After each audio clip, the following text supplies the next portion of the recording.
আমার শিক্ষক একবার একটি গল্প বলেছিলেন। এক ব্যক্তি তার ছেলেকে নিয়ে একটা পার্কে হাঁটছিল। তারা একসাথে হাঁটছিল। ছেলেটি গাছের উপর একটা কাক দেখে বলল, বাবা এটা কি, এটা কি? বাচ্চার বয়স ছিল 2 বছর। বাবা বলল, এটা একটা কাক।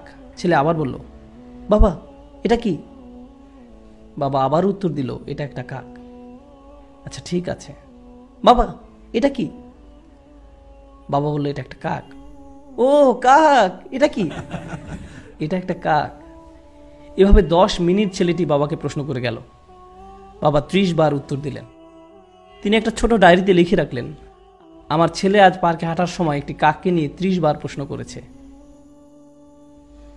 যেটা ছিল পৃথিবীর সবচেয়ে সুন্দর জিনিস। 30 বছর পর, ছেলের বয়স এখন 2 বছর না, তার বয়স 32 বছর। বাবা ছেলেকে ফোন করলো, আমি কি তোমার কাছে আসতে পারি? ছেলে উত্তর দিল, বাবা এটা ঠিক দেখা করার সময় না। বাবা বললেন, আমাকে কিছুক্ষণ সময় দাও, আমার 10 থেকে 15 মিনিট দরকার, শুধু এইটুকু সময় হলেই চলবে। চলো গাড়িতে করে বের হই, তোমার সাথে কিছু ব্যাপারে কথা আছে। ছেলে বেশ বিরক্ত হয়ে, ঠিক আছে। বাবা আসলেন এবং গাড়িতে উঠে ছেলেকে নিয়ে পার্কে গেলেন। ছেলে মহাবিরক্ত হয়ে বলল, এসব কি বাবা, আপনি কি খুব দ্রুত বলতে পারবেন? আমার কাজ আছে। বাবা বললেন, শুধু আমার সাথে হাঁটো। তারা হাঁটছিল এবং গাছের উপর একটি কাক দেখতে পেল। বাবা বললেন, বৎস এটা কি? তুমি কি সত্যিই জানতে চাও এটা কি? এটা একটা কাক। ও বৎস এটা কি? ছেলে এবার প্রচন্ড রেগে গেল। এটা কি একটা খেলা? আমার কাজ আছে, ঠিক আছে? এটা একটা কাক, আপনি কি দেখতে পাচ্ছেন না? আমি গত মাসেও আপনাকে নতুন চশমা এনে দিয়েছি। আমার সাথে এমন কেন হচ্ছে? বাবা আপনি কেন এত জটিল? আমি বুঝতে পারছি না সমস্যাটা কোথায়। জাস্ট বলেন কি বলতে চান। আমি ব্যস্ত আছি, ঠিক আছে?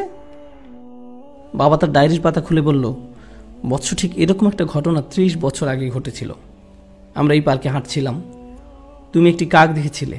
তুমি 30 বার আমাকে এটার সম্পর্কে জিজ্ঞেস করেছিলে। আমি প্রতিবার হেসে উত্তর দিয়েছিলাম, আর এখন তুমি দ্বিতীয়বারও উত্তর দিতে পারছো না। আমরা আমাদের পিতামাতাকে কি দিচ্ছি? মূল বিষয় হলো, আল্লাহ প্রথমে নিজের কথা উল্লেখ করেছেন, তারপর পিতামাতার কথা উল্লেখ করেছেন। তোমরা নিজেরাই চিন্তা করো, তারা তোমাদের জন্য কি করেছেন এবং তোমরা তাদের জন্য কি করছো। এমন অনেক পিতামাতা আছেন, যখন তাদের সন্তান আইসিইউতে থাকে, তারা ছোট্ট গ্লাস বক্সের দিকে তাকিয়ে দাঁড়িয়ে থাকেন, যার ভিতরে শিশুটি আছে। দিন রাত 24 ঘন্টা হাসপাতালে শুধু দাঁড়িয়েই থাকেন, কখনো বসেন না, শুধু দাঁড়িয়ে থাকেন। ভেন্ডিং মেশিনের খাবার দিয়ে তাদের জীবন চলছে। আর ঠিক এই সন্তানই বড় হলে ফোন করে খবর নেওয়ারও সময় হয় না। কত মা তার সন্তান ভূমিষ্ঠ করতে মৃত্যুর কাছাকাছি চলে যায়, আর এখন তার ফোনের উত্তর দেওয়া অনেক কঠিন হয়ে পড়েছে। আর এখন তাকে কি দিচ্ছেন? সারাদিন 2 মিনিটের মতো সময়। তাকে কিছুটা গুরুত্বপূর্ণ ভাবতে দিন। এটা কতটা অন্যায্য যে আপনি তাদের নিকট ছিলেন সবচেয়ে গুরুত্বপূর্ণ, আর এখন তারা আপনার কাছে গুরুত্বহীন। এটা কতটা ন্যায় বিরুদ্ধ।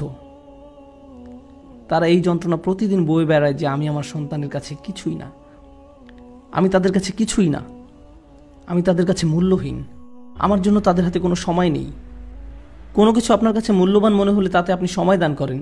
বেশিরভাগ ক্ষেত্রে এই সময় আমরা পিতামাতার কাছ থেকে দূরে সরে থাকতে চাই। আপনি আপনার বন্ধুদের সাথে থাকতে চান, নিজের মতো করে থাকতে চান, মাতা পিতার সাথে থাকতে চান না। এই বদ অভ্যাসটা আপনিই বাড়তে দিয়েছেন, আর সময়ের পরিক্রমা এটা আরও খারাপ হতে থাকবে। আমাদের পিতামাতা অনেক অনেক বেশি আবেগপ্রবণ, তারা খুবই রক্ষণাত্মক। এটা বুঝতে পারবেন না যতক্ষণ না আপনি নিজে পিতামাতা হবেন। আপনার বয়স 60 হলেও আপনি তাদের কাছে শিশু। তারা এখনও স্মরণ করতে পারে আপনার ময়লা ন্যাপকিন পরিষ্কার করার কথা, আপনাকে দুধ খাওয়ানোর কথা, কিভাবে ঢেকুর তুলেছেন, পিছনের সিটে বসানোর পর কিভাবে আপনাকে পরিষ্কার করেছে, খাইয়েছে। আপনি স্মরণ করতে পারেন না, কিন্তু তারা পারে। আমার সন্তান এটি মনে রাখবে না। গাড়িতে বসা অবস্থায়, আব্বু টয়লেটে যাবো, টয়লেটে যাবো, টয়লেটে যাবো, হঠাৎ করে সে চুপ হয়ে যায়। আমি বললাম, জানালা নামিয়ে দেয়, এখনই সময়।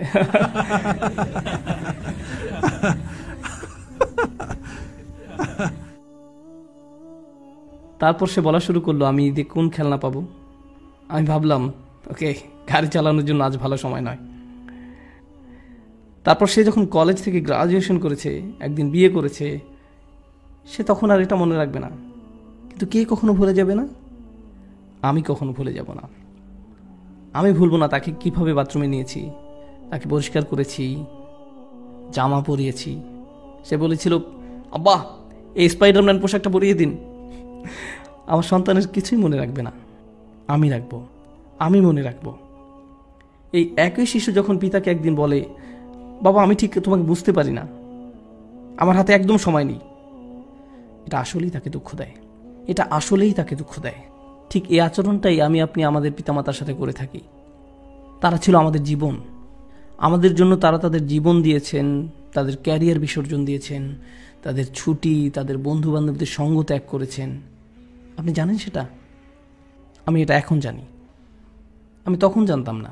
আপনি আসার আগ পর্যন্ত তাদের জীবনের এক ধরনের পরিকল্পনা করা ছিল, আর আপনি আসার পর আপনিই হয়েছেন তাদের পরিকল্পনা, আপনিই তাদের সব কিছু। এখন একটা কিছু আপনার মন মতো না হলেই আপনি রাগান্বিত হয়ে পড়েন, কিছুই শুনতে চান না, তাদের সাথে রেগে কথা বলেন। আমরা এখানে এই মুহূর্তে ইসলাম নিয়ে আলোচনা করছি না, আমরা শালীনতার কথা বলছি। তারা আপনার জন্য কি করেছে আর আপনি তাদের কি ফিরিয়ে দিচ্ছেন, এটা খুবই অন্যায়, এটা খুবই অসমীচীন। আমার বাবা এত বিরক্তিকর, আমার মা এই, তারা সবসময় রাগী, তারা কখনো সুখী নয়, তারা এই তারা সেই। কিন্তু আপনি কি, আপনার অবস্থা কি? আমি আপনাদেরকে বলছি, আমি সব সময় এটা বলার সুযোগ পাই না, যদি আপনি আপনার বাবা মার দোয়া না পান, আপনার জীবনে কোনো কিছুই ভালো হবে না। আপনার জীবনের কোনো কিছুই ভালো হবে না যদি তারা আপনার কাছ থেকে সুখী না হয়।